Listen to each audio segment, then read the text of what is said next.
Ես ստեղ եմ զոհաբերության խոսք խոսելու, գիտես, ամեն մեկս ապրում ենք, ֆիզիկական կյանք ունենք ու մենք ուզենք չուզենք պետքա աշխատենք, որպեսզի ապրենք, ֆինանսներ ունենանք, մեր հագուստն է ֆինանս, մեր ուտելն է ֆինանս, ստեղ գալն է ֆինանս, ամեն բան ֆինանսն է պատասխան տալի, բայց ֆինանս աշխատելու համար մենք մեր ժամանակն ենք ներդնում։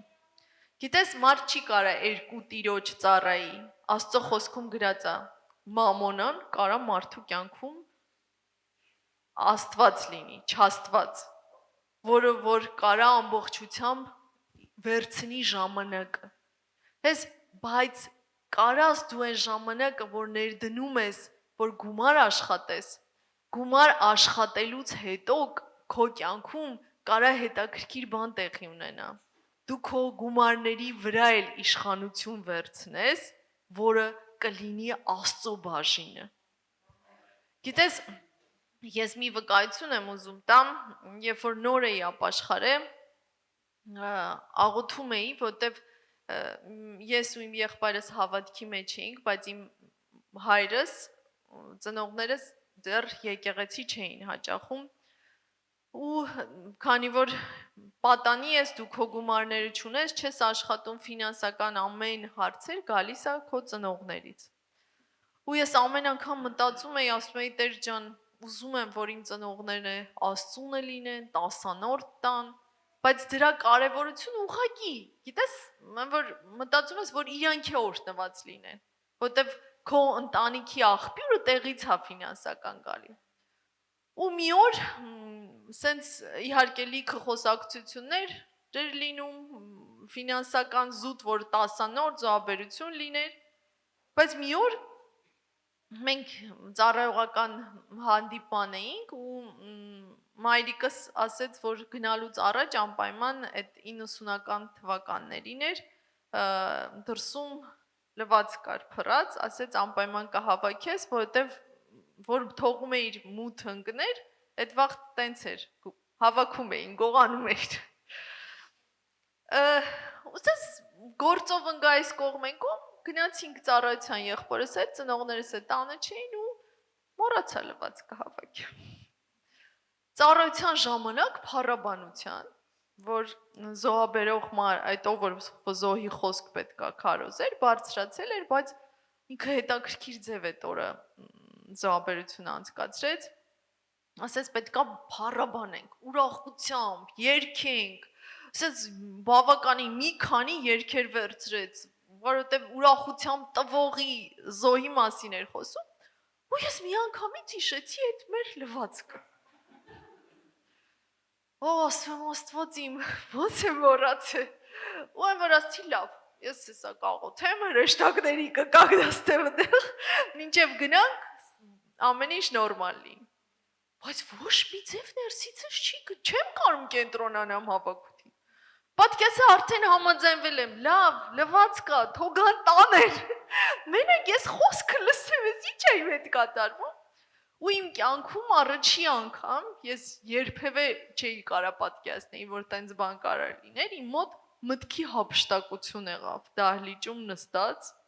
ես իմ աչքերը փակ, ֆիզիկապես դահլիճում եմ, ու ես հայտնվեցի մեր տանը։ Ու ես անկեղծ նենց վերապրում եմ ունեցել իմ կյանքում,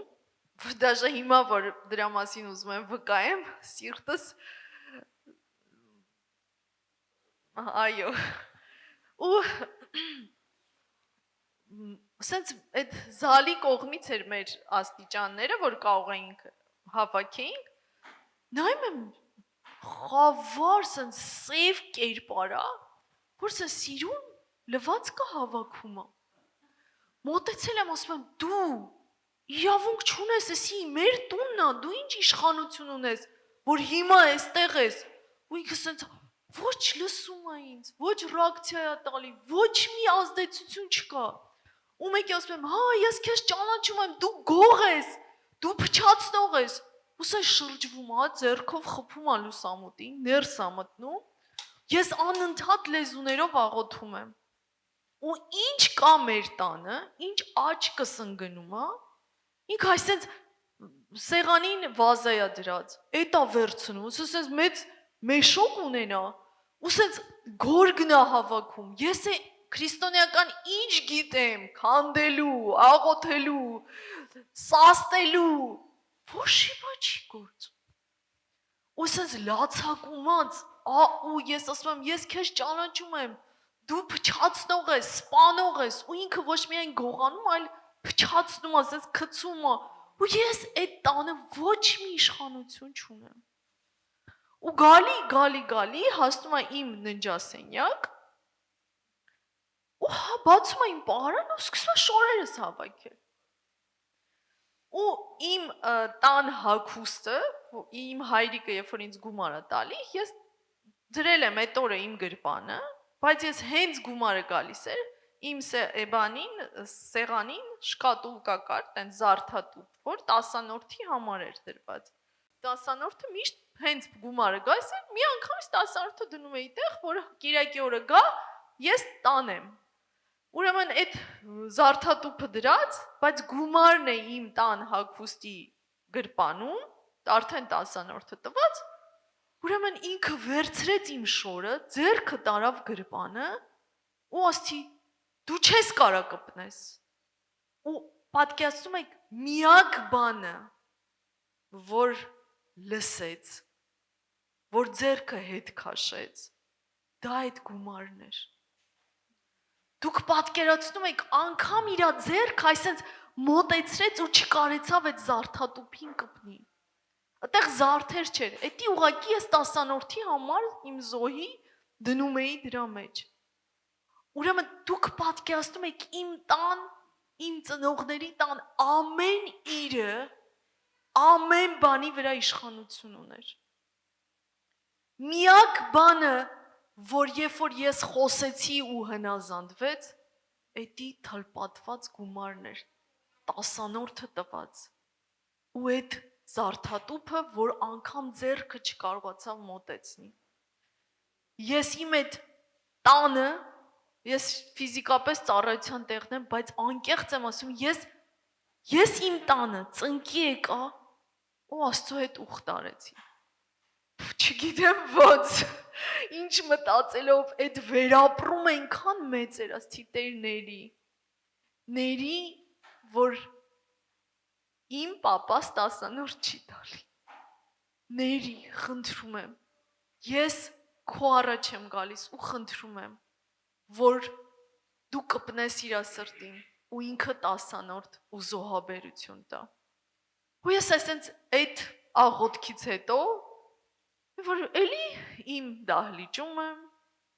հավաքույթը վերջանում է, գնում ենք տուն, ուրեմն տան դուռը բացում ենք, ես անկեղծ եմ ասում, անգամ ոտքս առաջ չէի կարողանում դնեի, իսկ թվում էր ես այնքան պիղծ ամեն բան, որտև կարա սատանան ամեն ինչ անի տեղ։ Ու ես ես լացում էի, աղբերս ասում ինչ ա եղել, ու ես ես պատմեցի, էդի տարիներ անց է, 30 տարի անց է այդ պատմությունից հետո, բայց ես անկեղծ եմ ասում, ես անկեղծ ընենց վերապրում ունեցա, ես հասկացա, որ մենք գալու էինք տուն, ու տենայինք մեր տունը, այն բոլոր տների նման թալանված, Աստծո ողորմությունն ու շնորհքներ։ Մի 20 րոպե հետո իմ ծնողներս եկան, նստեցինք, ես ամեն բան պատմեցի, մենք զրուցեցինք, ու փառք Աստծո, իմ հայրիկս տարավ իրա ձեռքը իրա գրպանը ու այդ օրվա գումարից սկսեց 10-որդ ու զոհաբերություն տալ։ Ու պատկերացնում ես, ինչ եմ ուզում քեզ ասեմ, սիրելիս։ Ուզում եմ ասեմ, ես ինչի էսի վկայեցի, որ դու պատկերացնես, դու ինչ ես անում, երբ որ քո 10-որդն ու զոհաբերությունը բերում ես Աստծո տուն։ Գիտես, իրականում դա քո պաշտպանությունն ու քո օրհնությունն է։ Այդ վայրի վրա դու հռչակում ես Հիսուսին Տեր։ Քո տան մեջ, քո ընտանիքում, քո բիզնեսի, քո կյանքի, որտեղ մենք կյանք ենք դնում, որ գումար ենք աշխատում։ Դու գիտես ինչ ես անում, հնազանդացնում ես ֆինանսական բնագավառը Հիսուսին։ Ու որտեղ, որ դու ֆիզիկապես հռչակում ես, որ Հիսուսը Տեր է։ Ամեն։ Սիրելիներս, ուզում եմ, որ մենք ամեն մեկս հասկանանք, որ Աստծո հետ ապրելը դա գերբնական օրհնություն է։ Եկեք մեր զոհը վերցնենք մեր ձեռքի մեջ, օրհնենք։ Տեր Հիսուս, շնորհակալ եմ իմ արքա։ Շնորհակալ եմ, որ դու օրհնում ես ամեն մեկիս ֆինանսներ, որ դու տալիս ես մեզ առողջություն աշխատելու, ու մեզ տալիս ես իմաստություն, որ կարողանանք մեր տուն մտած ամեն ֆինանսից ունենանք տասանորդ ու ընծա, քո տանը դնելու, քո արքայության մեջ ինչ-որ մի փոքր լումա դնելու Տեր, օրհնիր այստեղ գտնվող ամեն մեկին, նրանց ամեն ֆինանսական բնագավառ, թող քո հայտնության զորությամբ նրանք քո հետ ուխտի մեջ լինեն, որ տան քո բաժինը քեզ իմ արքա, եւ դրանով սրբեն ու մաքրեն իրենց ամբողջ ֆինանսական բնագավառը Տեր։ Շնորհակալ ենք Հիսուս, օրհնում ենք քո սուրբ անունը, մեծարում ենք քեզ, գոհանում ենք, որ դու տալիս ես մեզ հնարավորություն ծառայելու, ոչ միայն ֆիզիկապես, այլ նաև ֆինանսներով Տեր։ Շնորհակալություն Հիսուս, հարկ ու պատիվ քեզ, հալելույա։